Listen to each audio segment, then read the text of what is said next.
ಒಂದನೇ ಕ್ಲಾಸಿಗೆ 6 ವರ್ಷ ಆಗಿರಬೇಕು.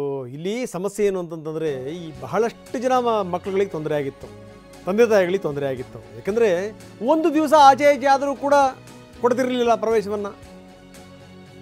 6 ವರ್ಷ ಮುಗಿದಿರಬೇಕು, ಅದು ಕಡ್ಡಾಯ ಅಂತ. 5 ವರ್ಷ 6 ತಿಂಗಳು ತುಂಬಿದ್ರೆ ಈಗ 1ನೇ ತರಗತಿಗೆ ಪ್ರವೇಶ ಇದೆ. ಯೋಚನೆ ಮಾಡೋಂಥ ಅಗತ್ಯ ಇಲ್ಲ. ಅವ್ರು ತಿರ್ಗಾ 1 ವರ್ಷ ವೇಸ್ಟ್ ಮಾಡ್ಕೋಬೇಕಾ? 6 ತಿಂಗಳಿಗೋಸ್ಕರ, 1 ತಿಂಗಳಿಗೋಸ್ಕರ, 1 ವಾರಕ್ಕೋಸ್ಕರ, 1 ದಿನಕ್ಕೋಸ್ಕರ, 1 ವರ್ಷ. ಏನಪ್ಪ ಮಕ್ಕಳ ಭವಿಷ್ಯ ಅಂತ ಟೆನ್ಷನ್ ಆಗ್ಬಿಟ್ಟಿದ್ರು. SEP ವರದಿ ಆಧಾರದ ಮೇಲೆ ಇದನ್ನು ಈಗ ವಯೋಮಿತಿಯನ್ನು ಸಡಿಲಿಸಲಾಗಿದೆ. ಒಳ್ಳೆಯ ಬೆಳವಣಿಗೆ ಇದು. ಆದರೆ LKG ಸೇರ್ಪಡೆಗೆ ಮಕ್ಕಳುಗಳಿಗೆ 4 ವರ್ಷ ಅದಿದ್ದೇ ಇದೆ.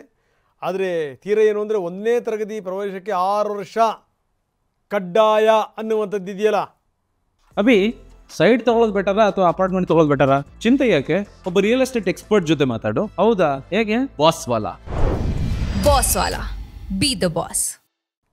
ಅದನ್ನು ತಡೆ ಹಿಡಿಯಲಾಗಿದೆ. ಕಡ್ಡಾಯ ಅಲ್ಲ, ಅದನ್ನು ಕ್ಯಾನ್ಸಲ್ ಮಾಡಲಾಗಿದೆ. ಇದು ನಿಜಕ್ಕೂ ಪೋಷಕರಿಗೆ, ಮಕ್ಕಳಿಗೆ ರಾಜ್ಯ ಶಿಕ್ಷಣ ಇಲಾಖೆ ಕೊಟ್ಟಿರುವಂಥ ಗುಡ್ ನ್ಯೂಸ್.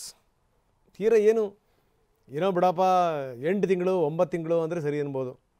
6 ತಿಂಗಳಿಂದ ಹಿಡಿದು 6 ದಿವಸದ ತನಕ, 1 ದಿನದ ತನಕ ಸಮಸ್ಯೆನೇ. ಹಿಂಗಾದರೆ ಗತಿ ಏನು?